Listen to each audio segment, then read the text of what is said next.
E começando já com a pergunta bomba, que é como é que foi ir lá apanhar de esquerdistas no meio acadêmico? Como é que foi isso? Como é que Pois foi é, essa história?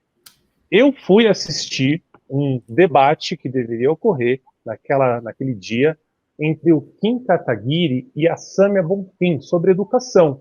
O Kim Kataguiri, ele é presidente da Comissão de Educação da Câmara Federal, então ele tem muita coisa para falar sobre o tema. E a Sâmia iria defender o lado da esquerda, né? A favor das cotas, enfim, a favor do ensino público, contra as privatizações, aquela agenda que a gente já bem conhece. Então estava interessado em assistir o debate, fui lá assistir. Porém, bem antes do Kim chegar até a Unifesp, lá de Osasco, alguns alunos do DCE, né, de esquerda, né, dos diretórios acadêmicos, estavam já ali com seus microfones ou com uma caixa de som, proferindo palavras de ódio mesmo. Fogo aos fascistas, não passarão, não falarão, não deixaremos o que falar, ele sairá daqui embaixo de porrada, e daí para pior. Vamos destilar nosso ódio. E assim, muitos dali não eram nem alunos, né? Ou eram alunos de outros campos, ou nem eram alunos mesmo. Um dos rapazes que me agrediu, ele era de outro campus. Então, eles têm essa. Isso é uma coisa interessante também dizer. Essa esquerda radical, eles são. A narrativa deles é péssima, eles não têm nenhuma coerência, mas eles são engajados. A gente não pode subestimar isso deles. A esquerda é muito engajada. Eles estavam lá em um bloco com o objetivo de impedir que o debate aconteça e destilar ódio mesmo. Então a gente já percebeu isso ali no alguns quase uma hora, 40 minutos antes do horário previsto para o debate.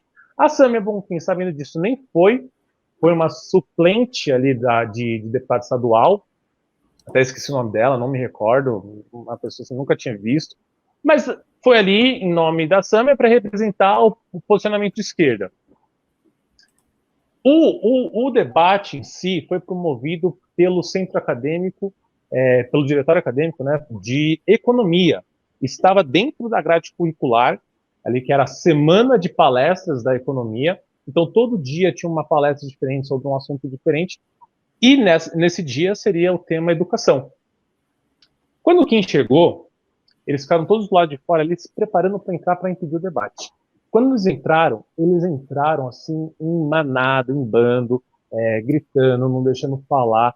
E aí interviu não só os estudantes que estavam coordenando e organizando ali o evento, pessoal, pô, a gente já tinha conversado, deixa o debate acontecer, os dois lados vão poder falar, vai ter direito de fala, que tempo cronometrado para cada um e tudo mais. Até o diretor da faculdade buscou intervir e falou: olha só, a gente já tinha falado, tinha combinado, vamos deixar o debate acontecer, mas eles estavam totalmente irredutíveis. Era fogo nos fascistas, fascistas não passarão.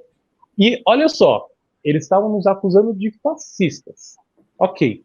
Então, eles fizeram uma exigência nessa negociação que aconteceu ali pré-debate. Ok, então primeiro deixa a representante da esquerda falar, que era essa suplente de deputada estadual.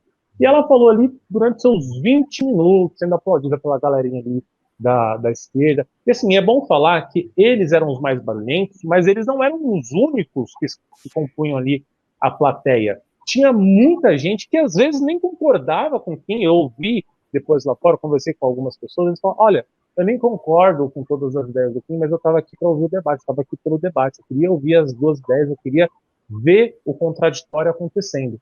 Então, pessoas na plateia que queriam ver o debate, que muitas vezes nem eram apoiadores do MBL, nem faziam parte, eram simplesmente alunos que queriam assistir um debate importante com o presidente da Comissão de Educação do país deles. Depois que essa deputada estadual falou, na hora do Kim falar, eles vieram para cima com tudo. Assim, tem as filmagens, para não me deixar mentir. Eles pularam em cima do palco, pularam em cima da mesa do Kim. A gente teve que fazer um cerco ali ao redor do Kim para que eles não agredissem o Kim. Foi algo assim bestial. E nesse fuzuê, algumas pessoas, né, e eu inclusive, começamos a gritar. Enquanto eles gritavam lá, fascistas, fascistas não passarão, a gente gritava, queremos debate. Porque o que a gente queria ali era ver o debate acontecendo, ver os argumentos, ver como que um iria refutar o outro, quem se aproximava mais da verdade ali, quais argumentos utilizaria. Quantos E membros do nisso, MBL tinha ali com vocês para fazer a cobertura? cara, eram poucos, assim, eram coisas de 6 membros do MBL e tal. E assim, eram bem poucos e a gente simplesmente ficou ao redor do Kim. O Kim estava com um segurança ali, e a gente ficou ao redor dele e não deixava aqueles aqueles animalescos, sabe, tomados pela raiva e pelo ódio, agredir o Kim. Uhum. E o Kim estava ali irredutível de sair. Eles queriam que o Kim saísse pela porta dos fundos ainda. E aí, numa dessa, eles estavam com um megafone lá para deixar o barulho deles ainda mais alto, aquele showzinho, aquele circo que eles estavam fazendo. E aí essa deputada foi lá falar nesse megafone, porque já tinha inviabilizado totalmente o microfone, já não tinha mais nenhuma regra, não tinha mais controle, ninguém mais controlava aquela situação. Era simplesmente algo violento que não tinha quem controlasse. Então, esse cerco foi feito em volta do Kim por conta dessa falta de controle que se tornou aquele ambiente, entendeu? Não tinha mais nenhuma regra a ser seguida ali. E aí ela foi falar, e ela, assim, no começo, lá antes dela começar a introduzir no assunto educação, ela pediu, inclusive, para os esquerdistas, olha, vocês têm que entender, ela invocou o lugar de fala, vocês têm que entender que esse aqui é o meu lugar de fala, e eu quero debater com o Kim, isso vai me dar visibilidade, para o que eu vou falar aqui, por favor, deixem acontecer, e mesmo assim eles não deixaram, mesmo com o pedido dessa representante da esquerda lá, representante, não sei qual é a relação dela com a Samia Bonfim, mas do mesmo grupo político. E quando ela foi falar, eu peguei eu já estava filmando, já tinha feito várias filmagens, tanto do que eles estavam falando, aquelas palavras de ódio, e cometendo vários erros gramaticais ao português, assassinando o português e querendo botar fogo nos fascistas ao mesmo tempo. Eu já tinha filmado algumas coisas, né? Já tinha filmado toda aquela balbúrdia que eles estavam fazendo. E na hora que eu coloquei o celular e apontei para ela, eu falei assim, olha só, aqui só um tem o direito de fala, eles só deixam um falar, né? E estava filmando ali. Nesse momento, um dos rapazes que estavam tentando atingir o Kim falou, cala a boca, seu lixo. Ele falou, cala a boca, seu lixo. Aí eu virei o celular para ele e falei assim, o que você falou? Aí ele pegou, foi pegar o meu celular, foi com uma mão até o celular, aí eu puxei o celular para mim, para não deixar ele pegar meu celular, e com a outra mão ele veio e me deu um soco aqui na testa. Inclusive eu tenho aqui a cicatriz. Não é aquele rapaz que aparece no vídeo, Arthur? Que tá Sim. de óculos? Ah, tá. Exato.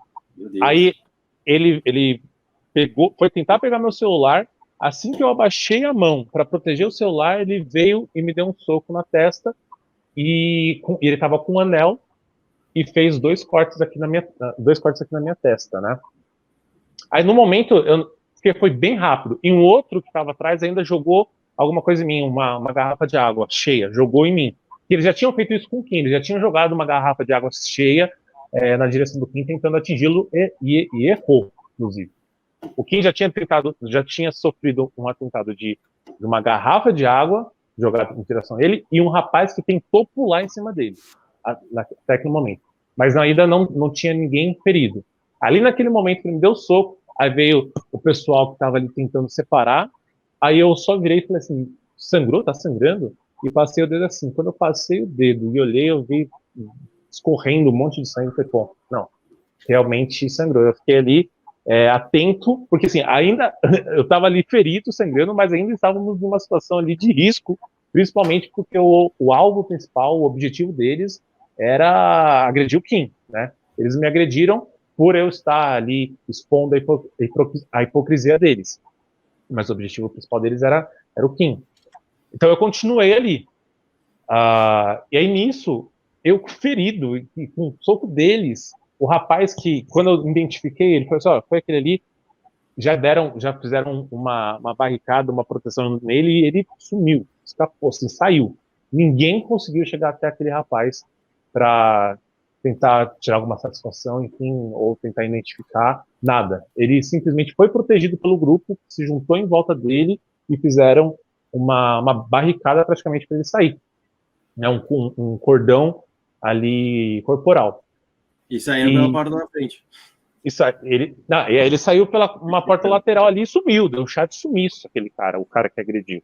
Ah, sim. Aí os outros alunos que ficaram ainda ficaram caçoando, fazendo piada, ó lá, apanhou, olha só, os caras vêm aqui na Unifesp e apanha.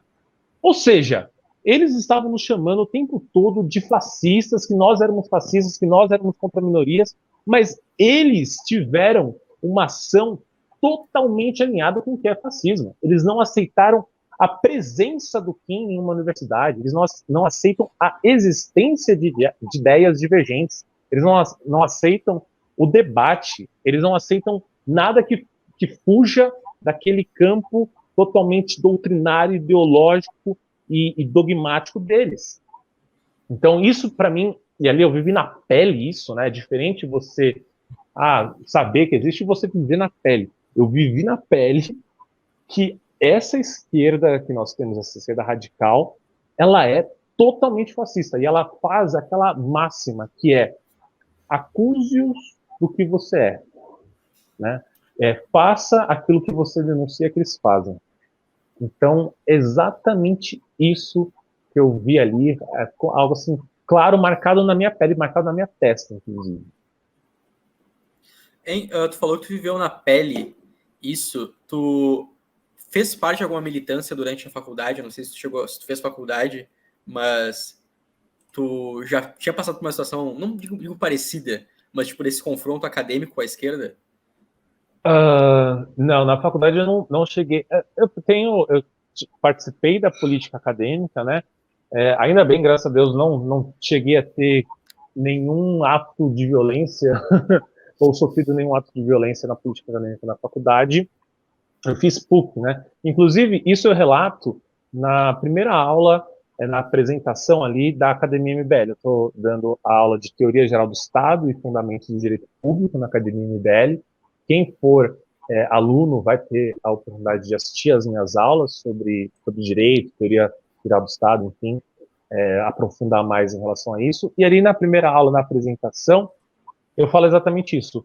No terceiro ano da faculdade, no segundo ano da faculdade, eu comecei a acompanhar a política acadêmica da faculdade, e no terceiro ano eu comecei a fazer parte do centro acadêmico, me juntei a um grupo político ali, que era basicamente de centro. Isso eu estou falando uma época pré-MBL, 2013, 2013, por ali, que foi quando eu entrei, né, no começo de 2013, entrei na política acadêmica, e a gente tinha os radicais de esquerda, que era o PSOL, o PSTU, né, envolvia todos esses partidos, o centro, o pessoal mais, digamos assim, que não gostam tanto dos estudos, tinha um grupo só deles, assim, um pessoal mais relaxado, assim, e tinha um grupo que eu posso dizer que era basicamente libertário, né? Na época não existia direito, não existia essa visão liberal que nós temos hoje.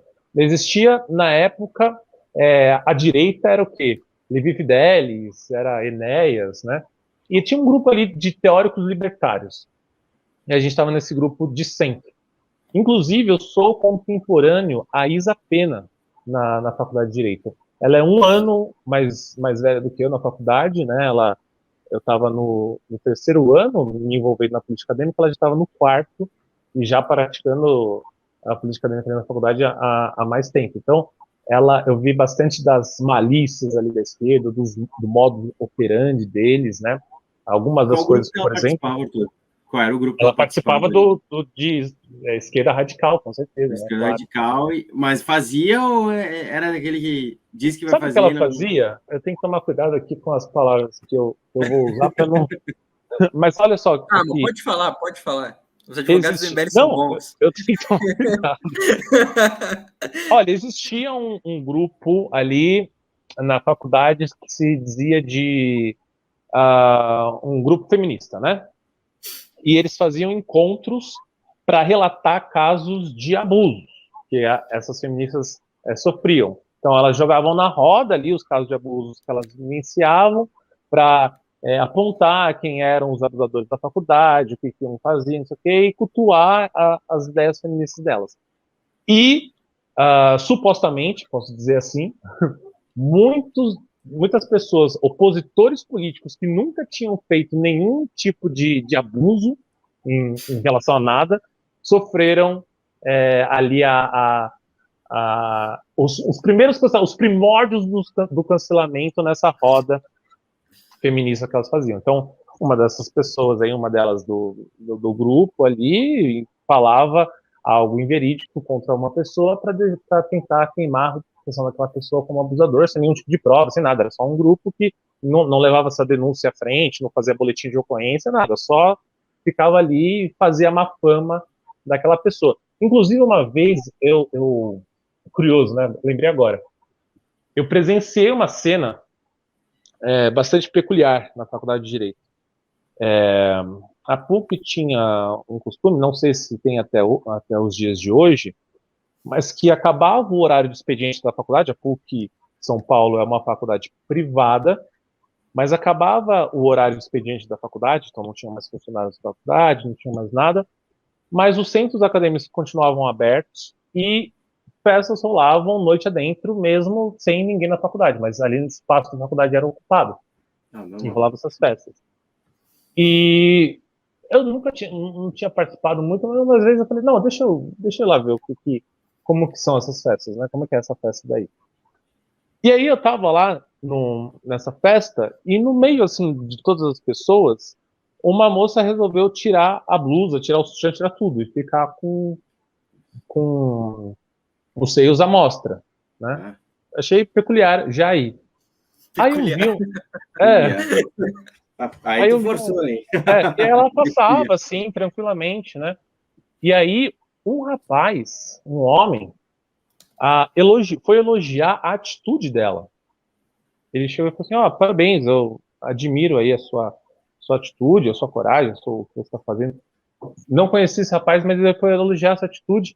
E ela, no momento que ele elogiou ela se voltou com raiva feroz e começou os primórdios do cancelamento, a cancelar ele, xingar ele. Você é homem, você não tem que me elogiar, você não tem que falar nada do meu corpo, você não tem que... Ele nem tinha falado do corpo, estava falando da ação, da atitude. E começou a ali cancelar o cara em público, né, como se ele fosse um abusador. Eu lembrei desse caso porque esse daí foi um dos casos também que foi aí para essa rodinha das feministas, né? Então, era esse tipo de coisa que a esquerda radical fazia. E assim, por mais ridículo que pareça, por mais assim bizarro que seja, isso acaba tendo algum resultado, cara. As pessoas compram. A gente vê, por exemplo, hoje em dia, esses canais comunistas, né, que querem a ditadura do proletariado, querem uma revolução, uma ruptura institucional. Tem canais comunistas crescendo hoje em dia. Então a gente dá risada, a gente é realmente bizarro, mas ao mesmo tempo é uma narrativa perigosa e que algumas pessoas que não entendem 2 páginas de economia realmente compram essa ideia, sabe? Porque parece algo mágico que na narrativa, na teoria é lindo, então vamos abraçar, sabe? Então tem muito disso também. Você acabou de ver um corte do MBL News RS. Não se esquece de curtir o vídeo, botar um comentário aqui embaixo e se inscrever no canal.